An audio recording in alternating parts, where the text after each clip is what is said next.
você faria para a economia girar e quem é pobre ficar mais rico? Vamos lá, eu vou tentar ser bem rápido. O que eu vou fazer nós vamos cortar muitos gastos. O orçamento do Brasil hoje é 6,5 trilhões, tá?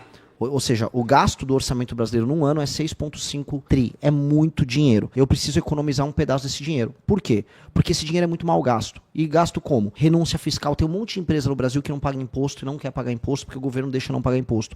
Zona Franca de Manaus é isso. A gente gasta 50 bilhões com Zona Franca de Manaus. De emenda parlamentar, a gente gasta 65 bilhões. Tá? Ou seja, tem 100 bilhões só de Zona Franca de Manaus e emenda parlamentar. A gente tem gastos, fraudes no BPC, fraudes no Bolsa Família, gastos excessivos com penduricalho e supersalário do judiciário, que é o judiciário mais caro do mundo. A gente tem...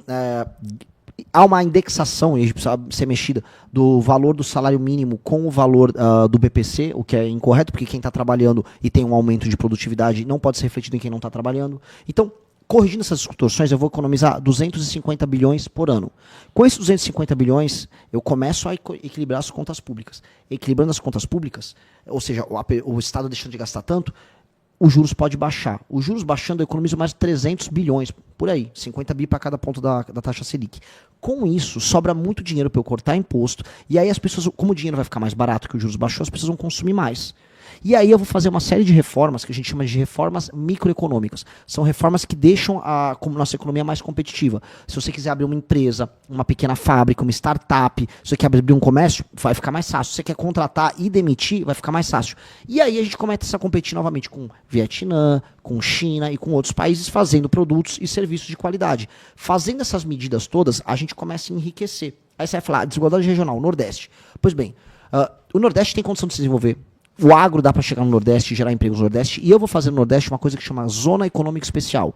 Nós vamos pegar empresas que hoje estão na China produzindo para os Estados Unidos e para a Europa, produtos industrializados, e eu vou trazer empresas que façam isso, vou colocar no Nordeste sem pagar impostos, e elas vão só exportar, para não destruir o resto de produção que nós temos no Brasil. Exportar para o primeiro mundo, igual a China fez. Vamos trazer essas empresas e vamos começar a industrializar o Nordeste. Vamos levar data center para o Nordeste, fazer energia desenvolvida, isso lá. O Nordeste se desenvolve lá, o que acontece? O governo pode parar de investir tanto no Nordeste e voltar a investir aqui no Sul-Sudeste. Tá. Aqui a gente foi esquecido. Só para lembrar aqui, para todo mundo que está assistindo, nós, em São Paulo, pagamos boa parte da conta, mas o dinheiro não volta para cá. São Paulo, em alguma medida, é roubado pelo governo federal. Depois a reforma ficou mesmo. É roubado. E, como é roubado, nós temos que resolver de vez o Nordeste para voltar também a focar na nossa região. Tá. Tudo isso seria um Brasil ideal. É um Brasil... lá...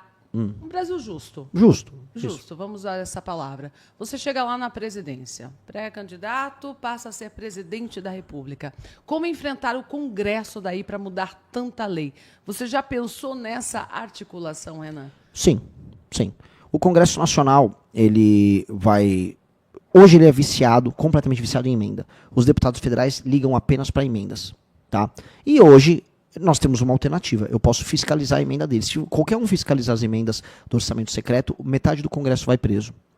E o Congresso sabe disso. Então o Congresso está morrendo de medo. Inclusive do Lula, que está começando, ele próprio Lula, malandro que é, ele começou a fiscalizar. Eu vou acabar com esse orçamento secreto dessa maneira. E o STF também tem que acabar com esse orçamento secreto. Que aí os deputados perdem essa autonomia em ser só ladrão e voltam a ter que conversar para votar os projetos, como tem que ser numa democracia. O Congresso brasileiro é um Congresso rebelde que gosta de roubar. Então a gente vai ter que botar o Congresso num cabresto. Assim como a gente vai ter que colocar o STF de volta na caixa dele. Eu vou topar compor, eu posso chamar pessoas de outros partidos para compor o nosso governo, mas não para roubar e não para lotear, e sim para tocar projeto. Por exemplo, olha, eu vou fazer um Ministério da Cidade ser o Ministério da Desfavelização. Vai mudar de nome, Ministério da Desfavelização.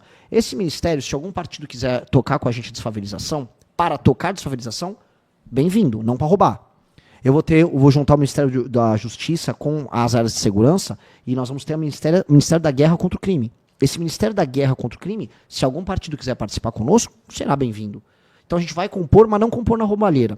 E, como recado para todos, eu não vou querer me reeleger. Eu quero ganhar a eleição para não me reeleger. Eu quero fazer essas medidas que eu falei para você, que mudam o Brasil, e vai mudar tanto o Brasil que eu nem preciso estar lá outro mandato. Mas o seu plano é para longa data. Para sempre. E aí eu vou torcer para eleger o Kim Kataguiri, por exemplo, meu deputado menino brilhante. Pessoas do seu partido isso, que mas tenham a mesma mentalidade. Isso, eu não quero ficar preso ali dentro, nessa mentalidade de tipo, correr para se eleger, porque aí todo mundo vira só populista. Eu quero ser um presidente que vai fazer todas as medidas que vão fazer o Brasil ficar muito sério e entrar para a história como um cara que mudou de vez o Brasil. Tá. E se essas medidas passarem, o Brasil vai ser um país sério, rico e poderoso. Renan, você cria um movimento lá, o maior movimento contra a Dilma, que causou daí o impeachment da Dilma. Você não é Lula. Com certeza você não é esquerda. Não sou. Você não é direita, porque não gosta do Bolsonaro Não, também. eu sou direita, sim. Não é o bolsonarismo. Não tem o bolsonarismo na veia de jeito nenhum. Sim, eu posso dizer, você acabou de falar que é direita, mas você não fica ali no centrão? Não, centrão é uma coisa muito clara. Centrão é o político que não tem opinião e ele está na política para ganhar dinheiro. Essa é a definição do centrão. E ele vai estar com o Lula ou vai estar com o Bolsonaro. Na verdade, a diferença minha pro Centrão é o seguinte: se tem um governo do Lula, o Centrão tá dentro. Se tem um governo do Bolsonaro, o Centrão tá dentro. Qual a minha diferença? É que se tem um governo do Lula, eu tô fora, eu sou oposição. Se tem um governo do Bolsonaro, eu tô fora, eu sou oposição. Por quê? Porque são dois corruptos. Eu sou de um tempo em que as pessoas, quando viam um político corrupto, elas reclamavam. Hoje eu tô vendo um tempo em que o Lula, o filho dele tá envolvido no escândalo de corrupção, o irmão dele tá envolvido no escândalo de corrupção, e os eleitores dele aplaudem. Agora, quando vai um Bolsonaro pro poder, as pessoas aplaudem se ele tá envolvido em escândalo de corrupção.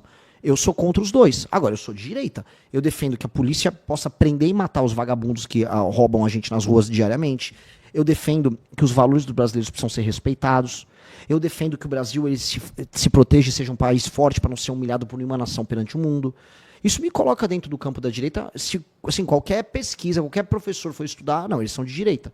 Agora, no Brasil, as pessoas acham que ser de direita é gostar do Bolsonaro. Aí as pessoas têm que estudar. Você votou no Bolsonaro na época? Eu votei uma vez no Bolsonaro no segundo turno em 2018.